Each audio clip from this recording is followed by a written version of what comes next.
ದೀಪಾವಳಿಯ ಹಾರ್ದಿಕ ಶುಭಾಶಯಗಳು. ಇಡೀ ಭವ್ಯವಾದಂಥ ಭಾರತದ ಪ್ರಮುಖ ಹಬ್ಬಗಳಲ್ಲಿ ಒಂದಾದಂಥ ದೀಪಾವಳಿ.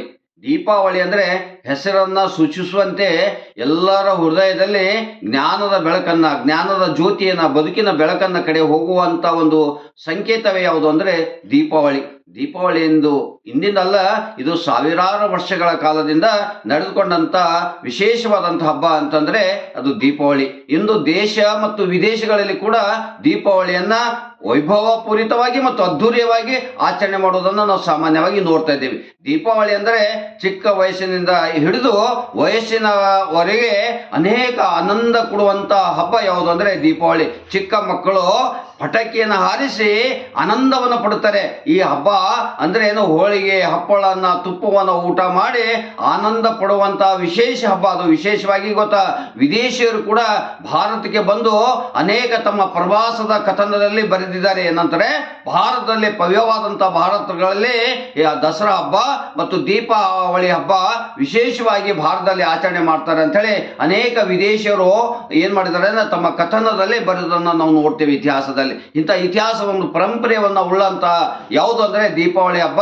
ಇವತ್ತು ನಾವು ಅದನ್ನ ಇನ್ನು ಮುಂದಿನ ಪೀಳಿಗೆಯನ್ನ ನೆನ್ಪಿಡ್ಬೇಕಾಗುತ್ತೆ. ಯಾಕಂದ್ರೆ ಇವತ್ತು ನಾವು ಮಾಡರ್ನ್ ದಲ್ಲಿ ಹೋಗ್ತಾ ಇದ್ದೇವೆ. ಮಾಡರ್ನ್ ದಲ್ಲಿ ಹೋಗ್ತಾ ಅಂದ್ರೆ ಅದಕ್ಕೆ ನಮ್ಮ ಇತಿಹಾಸವನ್ನ ಮರಿತಿದ್ದೇವೆ. ಈ ಇತಿಹಾಸವನ್ನ ಇಂದಿಂದಲ್ಲ ಮುಂದಿಂದಲ್ಲ, ಇದು ಭವ್ಯವಾದಂಥ ಭಾರತ ಇತಿಹಾಸ. ಇವತ್ತು ನಾವು ನರಕ ಚತುರ್ಥಿ 2025 ಇವತ್ತು ನಾವು ಮನೆಯಲ್ಲೇ ಆಚರಣೆ ಮಾಡ್ತಾ ಇದ್ದೇವೆ. ಅದು ಕೂಡ ಇವತ್ತು ಅಟ್ಲೀಸ್ಟ್ ನಮ್ಮ ಮಕ್ಕಳಿಗಾದ್ರೂ ಕೂಡ ಗೊತ್ತಾಗಲಿ.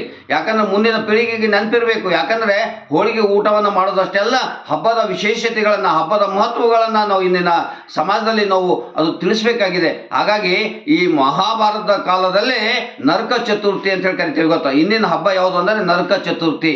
ನರಕ ಚತುರ್ಥಿ ಏನಂದರೆ ವಿಶೇಷವಾಗಿ ಈ ಹಬ್ಬದ ದಿವಸ ನಮ್ಮ ಎಲ್ಲ ಹೆಣ್ಮಕ್ಳು, ನಮ್ಮ ತಾಯಿಂದಿರು, ತಂಗಿದವರು ಎಲ್ಲರೂ ಮಾಡ್ತಾರೆ, ದೀಪವನ್ನು ಬೆಳಗಿಸಿ ನಮಗೆಲ್ಲ ಆರತಿಯ ಮೂಲಕ ಅವ್ರಿಗೆ ಗೌರವಿಸ್ತಾರೆ, ನಮಗೆಲ್ಲ ಪುರುಷರಿಗೆ. ಆವಾಗ ನಾವು ಏನು ಮಾಡಬೇಕು, ಅವರಿಗೆ ವಿಶೇಷವಾದ ಆರತಿಯಲ್ಲಿ ಹಣವನ್ನು ಹಾಕಿ ಅವರ ಕಾಲವನ್ನು ಬೆಳಬೇಕು. ಇದು ವಿಶೇಷ ಸಂಕೇತ. ಏನಂದ್ರೆ ಸಿಹಿ ತಿನ್ನುವಂತ ಸಂಕೇತ, ಅಂದ್ರೆ ವಿಜಯದ ಸಂಕೇತ.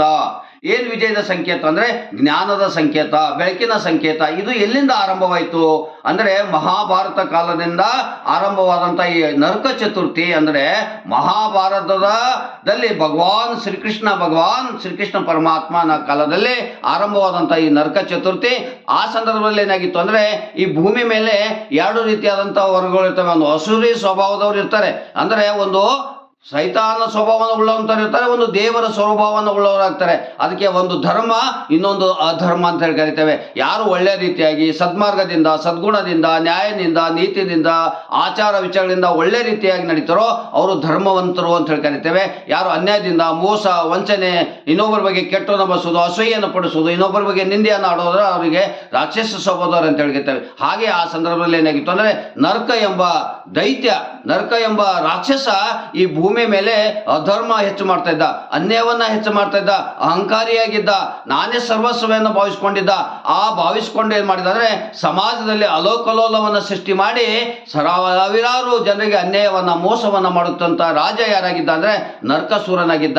ಅವನಿಗೆ ಏನಾಗಿತ್ತು ಅಂದ್ರೆ ಅಹಂ ಅನ್ನೋ ಭಾವನೆ ಬಂದಿತ್ತು. ಅವಾಗ ಏನಾಯ್ತು, ಭೂಮಿ ಮೇಲೆ ಭಗವಾನ್ ಕೃಷ್ಣ ಅವನ್ನೆಲ್ಲ ವರ್ತನೆಯನ್ನು ನೋಡಿದ.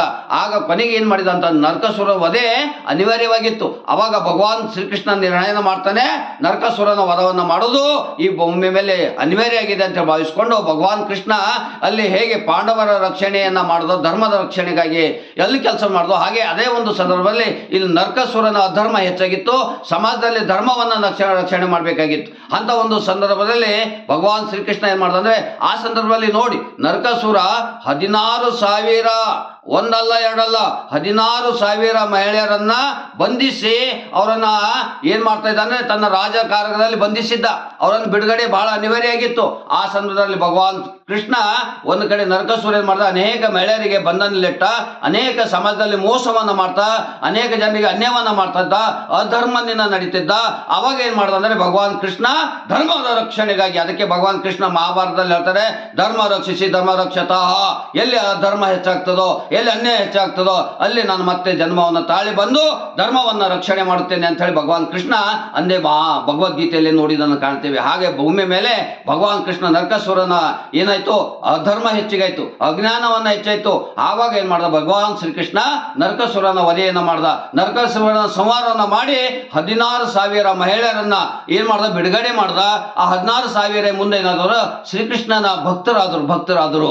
ಆವಾಗ ಏನಾಯ್ತು, ಇಡೀ ಭೂಮಿ ಮೇಲೆ ನರಕಾಸುರನ ವಧೆ ಆದಾಗ ಎಲ್ಲರೂ ಏನಾದ್ರು ಅನ್ಯಾಯಕ್ಕೆ ಒಳಗಾಗಿದ್ದರು, ಮೋಸಕ್ಕೆ ಒಳಗಾಗಿದ್ದರು. ಅವರೆಲ್ಲರೂ ಏನ್ ಮಾಡಿದ್ರು, ಪಟಾಕಿಯನ್ನು ಹೊರಸ್ಲಕ್ಕೆ ಆರಂಭ ಮಾಡಿದ್ರು. ಎಲ್ಲರೂ ಜಯಘೋಷನಾಗಿದ್ರು. ಆವಾಗ ವಿಜಯ ಸಂಕೇತವನ್ನು ಆಚರಣೆ ಮಾಡಿದ್ರು. ಅಂದ್ರೆ ಅಧರ್ಮವನ್ನ ನಾಶ ಆಯಿತು, ಧರ್ಮದ ರಕ್ಷಣೆ ಆಯಿತು. ಆಗ ಬೋಲೋ ಭಗವಾನ್ ಕೃಷ್ಣ ಕಿ ಜಯ ಅನ್ನೋದಕ್ಕೆ ಆರಂಭ ಮಾಡಿದ್ರು. ಧರ್ಮಕ್ಕೆ ಜಯವಾಗ್ಲಿ ಅಂತ ಹೇಳಿ ಪಟಾಕಿನ ಹರಿದ್ರು, ಹೋಳಿಗೆಯನ್ನು ಉಣಿದ್ರು, ಸಿಹಿಯನ್ನು ಉಣಿದ್ರು. ಇಂಥ ಒಂದು ವಿಶೇಷವಾದಂತಹ ಹಬ್ಬ ಅಂದಿನಿಂದ ಇಂದಿನವರೆಗೆ ವಿಜಯದಶಮಿ ಹೇಗೆ ಮಹತ್ವ ಇದೋ ಹಾಗೆ ಇವತ್ತು ದೀಪಾವಳಿ ಸುಮಾರು 4 ದಿವಸಗಳನ್ನು ಆಚರಣೆ ಮಾಡ್ತೇವೆ. ಅದರಲ್ಲಿ ವಿಶೇಷವಾಗಿ ನರಕಾಸುರನ ಅಂದ್ರೆ 16,000 ಮಹಿಳೆಯರನ್ನ ಬಿಡುಗಡೆಗೊಳಿಸಿದಂತ ಅತ್ಯಂತ ಶ್ರೇಷ್ಠವಾದಂತಹ ಹಬ್ಬಗಳಲ್ಲಿ ಒಂದಾದಂತಹ ದೀಪಾವಳಿ.